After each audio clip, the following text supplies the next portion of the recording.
soin de toi, maître. Heureuse est la mère qui t'a porté et allaité. Heureux plutôt ceux qui écoutent la parole de Dieu et qui l'observent.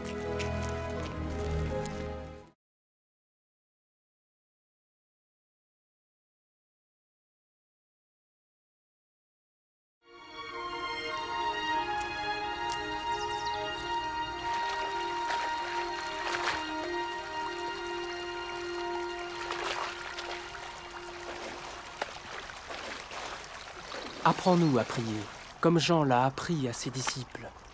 Quand vous priez, dites « Notre Père qui es aux cieux, que ton nom soit sanctifié, que ton règne vienne, que ta volonté soit faite sur la terre comme au ciel. Donne-nous chaque jour notre pain quotidien. Pardonne-nous nos offenses, comme nous pardonnons aussi à ceux qui nous ont offensés. Protège-nous contre la tentation et délivre-nous du mal. »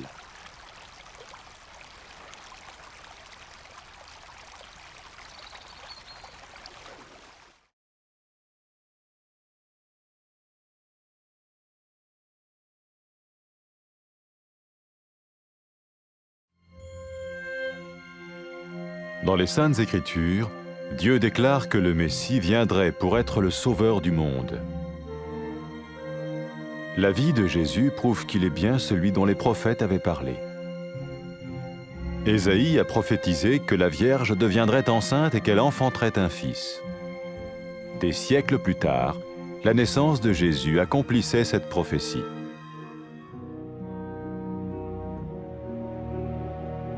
Les Saintes Écritures déclaraient que le saint à naître serait appelé le Fils de Dieu.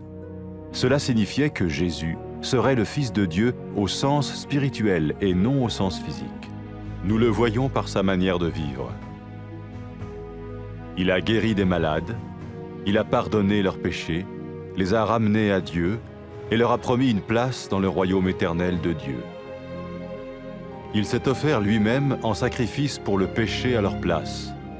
Puis il est revenu à la vie, victorieux sur la mort selon le plan de Dieu.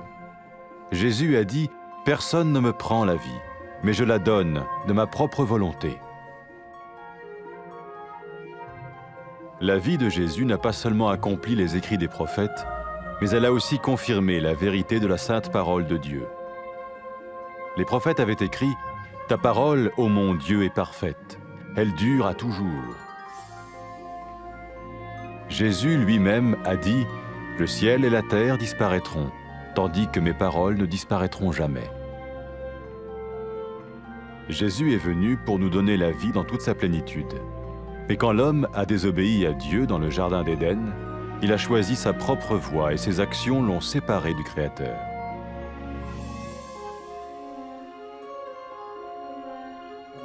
Les Saintes Écritures déclarent que tous ont péché et que le salaire que paye le péché, c'est la mort.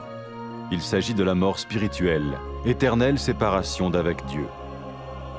Mais tout comme Dieu a donné un bélier pour qu'il meure à la place du fils d'Abraham, ainsi il a envoyé Jésus, le Messie, mourir à notre place.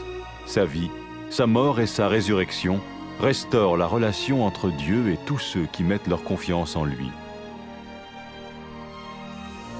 Maintenant, non seulement Jésus pardonne les péchés de ceux qui le suivent, mais il les sauve aussi du jugement éternel de Dieu. Ils sont sûrs d'aller au paradis et de vivre avec lui pour toujours. C'est cette vie et cette liberté de la culpabilité et du pouvoir du péché que Jésus offre à chacun aujourd'hui. Cela ne veut pas dire suivre une religion, mais choisir d'avoir foi en Jésus qui dit « Je me tiens à la porte et je frappe. Si quelqu'un entend ma voix et ouvre la porte, j'entrerai chez lui. » Cela veut dire se tourner vers Dieu et croire que Jésus vient dans nos vies pardonner nos péchés et nous rendre tels qu'il veut que nous soyons.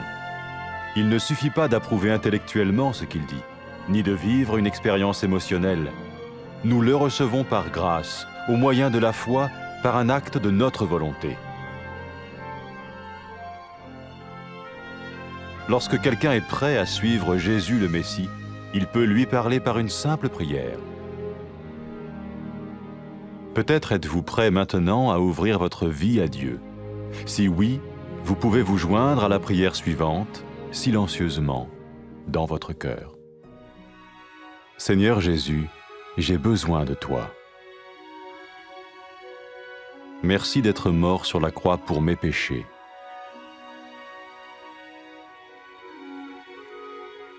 Je confesse mes péchés et je m'en repens.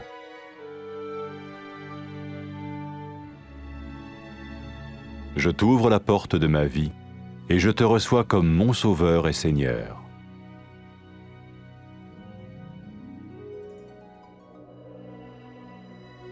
Merci de me pardonner mes péchés et de me donner la vie éternelle.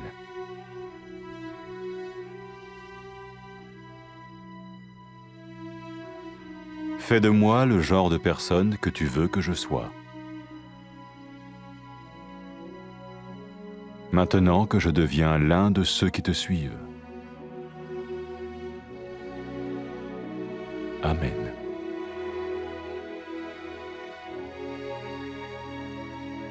Jésus a dit à propos de ses disciples, « Mes brebis écoutent ma voix, je les connais et elles me suivent. » Pour expérimenter la vie en abondance promise par Jésus, ceux qui le suivent parlent à Dieu chaque jour dans la prière et lisent ou écoutent sa parole. Ils parlent de lui à d'autres personnes et rencontrent régulièrement ceux qui l'aiment et le suivent.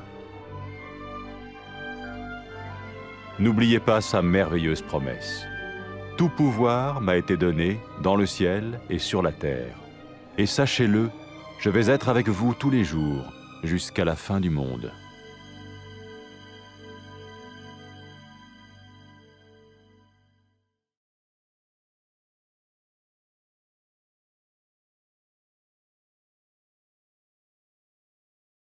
محتاجينك يا رب. نيال الأم اللي حملتك ورضعتك. حقيقة نيال الناس اللي بيسمعوا كلام الله وبيطيعوه.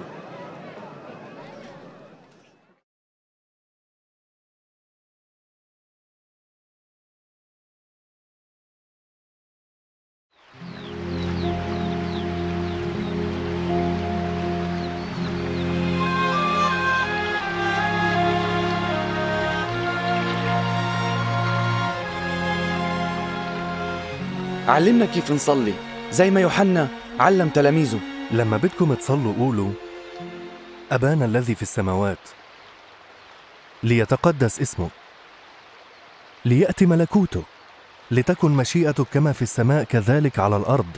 خبزنا كفافنا أعطنا اليوم واغفر لنا خطايانا كما نغفر لمن يذنب إلينا ولا تدخلنا في تجربة لكن نجنا من الشرير.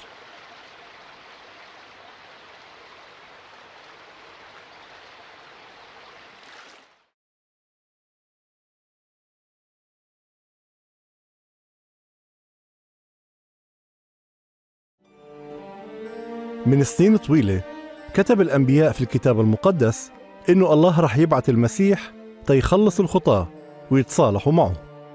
حياة يسوع فرجتنا إنه بالفعل هو المخلص اللي الله وعد إنه يبعثه للعالم. النبي أشعياء تنبأ وقال العذراء رح تحبل وتولد ولد، وهذا اللي صار بقدرة الله، وإنه مريم حبلت وهي عذراء وولدت يسوع.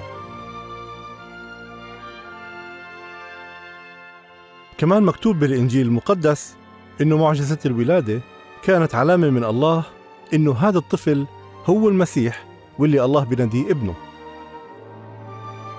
لما الناس شافوا يسوع شافوا كمان قوة وقدرة الله، شاف الناس وغفر خطاياهم ووعدهم إنه يكلهم مكان في ملكوت السماء. مات يسوع وضحى بحياته وأخذ قصاص كل البشرية،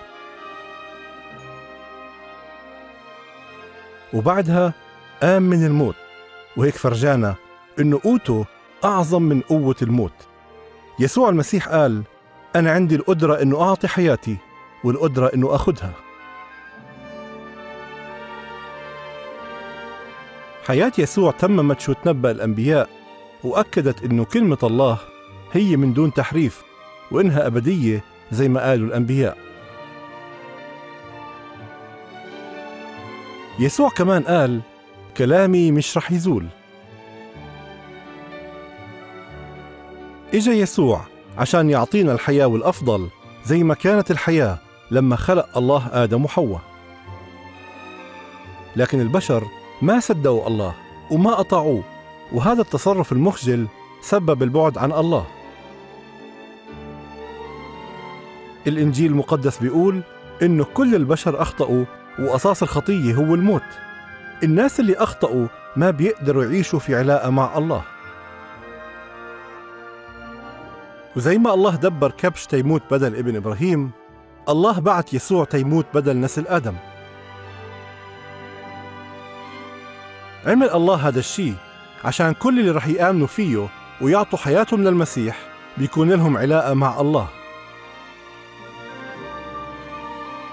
فكل اللي بيتبعوا المسيح رح ينجوا من عقاب جهنم ويعيشوا مع الله للأبد.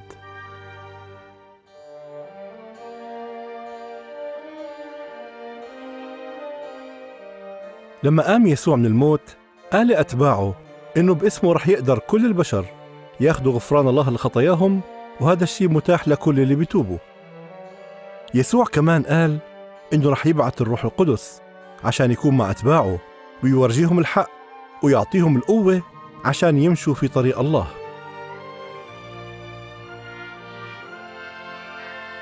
لما الخاطية تابت عن خطاياها وقررت إنها تتبع المسيح، يسوع قالها خطاياك مغفورة، إيمانك خلصك. يسوع قال إنه الناس لما بتحب الله بأمانة هاي علامة إنه الله غفر لهم خطاياهم. يسوع المسيح بينادي كل الناس اليوم إنهم يمشوا وراه. إذا بدك تصير اليوم من أتباعه ويكون لك علاقة معه، بتقدر تصلي وتطلب منه هذا الشيء بكلمات مثل هيك: يا الله أنت عظيم وعالي، بشكرك إنك بتحبني، أنا ندمان إني عصيت وصاياك وأخطيت ضدك. بشكرك إنك بعت المسيح تيموت على الصليب بدالي، وإنه قام من الموت مرة تانية. أشكرك إنه تألم عشان عقاب الخطايا اللي أنا عملتها. أنا بدي أتبعك وبآمن بيسوع كربي ومخلصي. أشكرك لأنك غفرت خطاياي وفتحت قدامي الباب علشان أدخل لعندك ولملكوتك. بطلب منك تعطيني الروح القدس عشان يمشيني في طرقك، وعشان يقويني حتى أحبك من كل قلبي وأعيش الحياة اللي بترضيك. أشكرك لأنك سمعت صلاتي. آمين.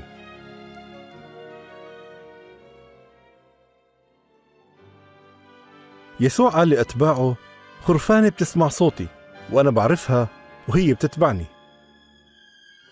اللي بيتبعوا المسيح بيجتمعوا مع بعض وبيدرسوا كلمة الله الكتاب المقدس كل يوم، وبيتعلموا يعيشوا زيه ويحكوا للناس عنه. فيسوع بيقويهم من خلال قوة الروح القدس اللي ساكنة في قلوبهم، وكمان بيصدقوا كلام يسوع اللي قاله قبل ما يطلع للسماء لما قال إن عطالي كل سلطان في السماء وعلى الأرض، وأنا رح أكون معكم كل الأيام حتى نهاية العالم.